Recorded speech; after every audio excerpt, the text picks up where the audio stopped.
Are you having a hard time implementing a SOS-free diet? In this video, I'm going to show you all my favorite tips and hacks for successfully removing these items from your diet. So for anybody who hasn't seen my videos, I'm Carly. I'm a plant-based nutritionist.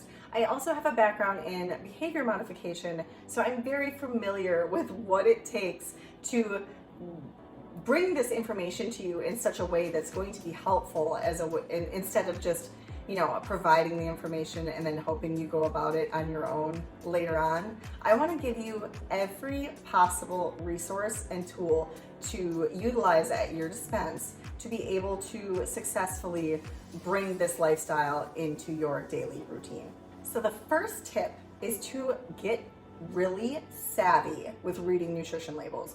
You have no idea where you will find salt, oil, and sugar. Nut milk, for instance. Sugar and oil is in this nut milk.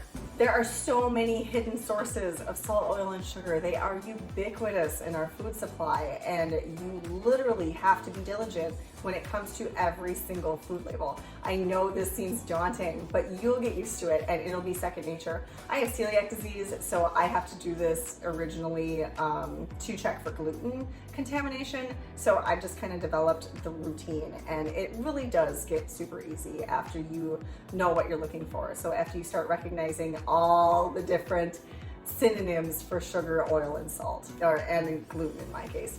If this does seem overwhelming, the other option is to completely remove processed foods from your diet. And I know this sounds a little challenging, but it's a lot easier than you think. I've learned how to make my own hummus, my own salsas, my own seasoning mixes. There are plenty of ways around the convenience that we've grown so accustomed to. We can chop our own veggies, we can dehydrate our own fruit, we can soak and dehydrate our own nuts. There's no reason to buy these things with all that added salt, oil, and sugar. So this brings me to my next point. You want to get familiar with these hidden sources of salt, oil, and sugar. Things like breakfast cereals, salad dressings, bread, baked goods, crackers, dried fruit. I spoke about nuts earlier, canned goods, vegetable broth, vinegars, seasonings, condiments, and hot salsas and salsas tend to have tons of hidden salt, oil, and sugar. And this is usually just because they're utilized as preservatives to keep, let's say, the salsa on the shelf longer. When I buy this, it's outside of a refrigerator. But after I open it, I have to put it in the fridge to maintain its freshness because the salt, oil, and sugar is oxidized and no longer as able to preserve this item.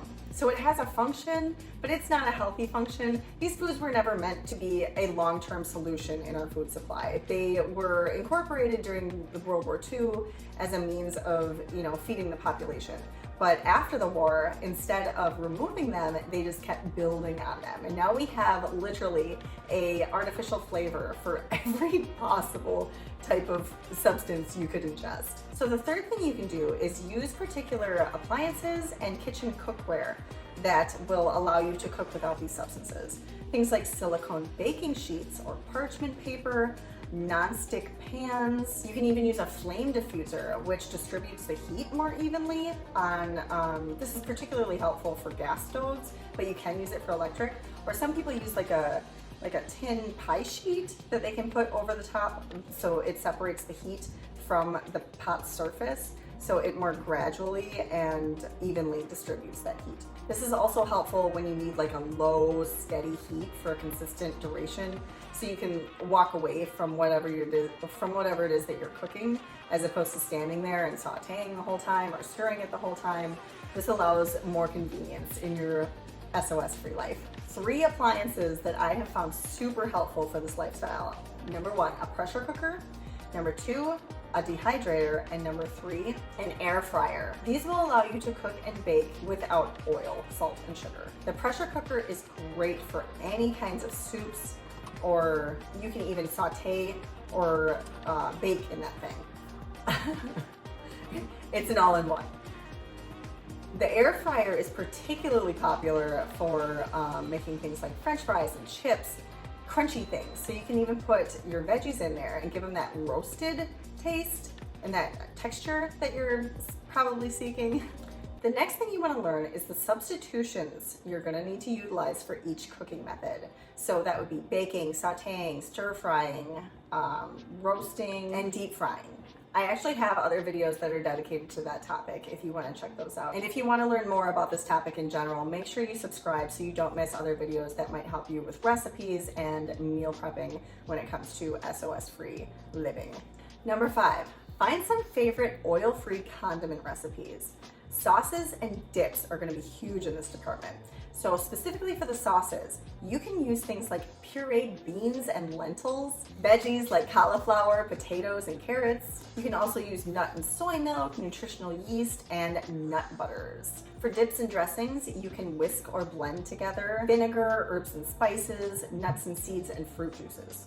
If you're interested in finding like some actual cookbooks or some chefs that are dedicated to SOS-free cooking and baking, you can try Chef AJ, Chef Ramsay's Bravo out of the True North Health Center, or Kathy Fisher has a great book.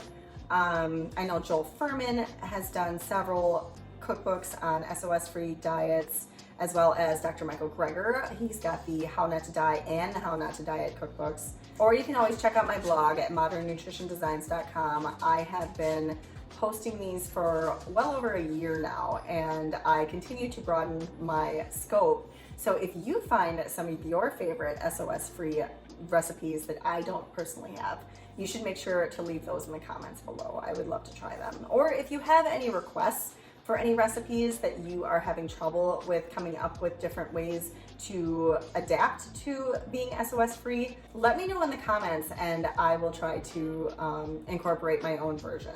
If you enjoyed this video, make sure you give it a thumbs up, and I will see you guys in the next video.